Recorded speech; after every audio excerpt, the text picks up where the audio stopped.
കഴുവാരക്കൊണ്ട് കേരളക്കുണ്ട് വെള്ളച്ചാട്ടത്തിൽ നിന്ന് ഫുട്ബോൾ കൊണ്ട് ഒറ്റ കിക്കടിച്ച് വൈറലായ മുഹമ്മദ് റിസ്വാന്റെ പുതിയ വീഡിയോയും സമൂഹ മാധ്യമങ്ങളിൽ വൈറൽ.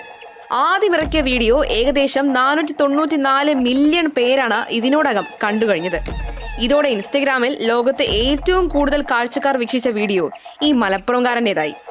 ഇതിന് പിന്നാലെ ഈ കഴിഞ്ഞ ജനുവരി 4-ന് കേരളക്കുണ്ട് വെള്ളച്ചാട്ടത്തിൽ നിന്നെടുത്ത മറ്റൊരു പുതിയ വീഡിയോയാണ് ഇപ്പോൾ വീണ്ടും വൈറലായത്.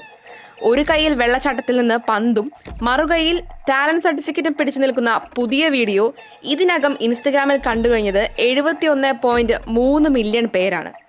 സമൂഹ മാധ്യമങ്ങളിലൂടെ വിദേശ രാജ്യങ്ങളിലെ ഫ്രീ സ്റ്റൈൽ താരങ്ങളുടെ വീഡിയോകൾ പ്രചോദനമായാണ് ഈ രംഗത്തേക്ക് റിസ്വാനും എത്തുന്നത്. തുടർന്ന് 3 വർഷം പിന്നിട്ടപ്പോഴേക്കും ആരെയും വിസ്മയിപ്പിക്കുകയും അമ്പരപ്പിക്കുകയും ചെയ്യുന്ന രീതിയിൽ അതിമനോഹരമായാണ് റിസ്വാൻ ഇപ്പോൾ ഫുട്ബോൾ കൊണ്ട് അഭ്യാസ പ്രകടനങ്ങൾ കാണിക്കുന്നത്. മലപ്പുറം അരീക്കോട് മാങ്കടവ് സ്വദേശിയായ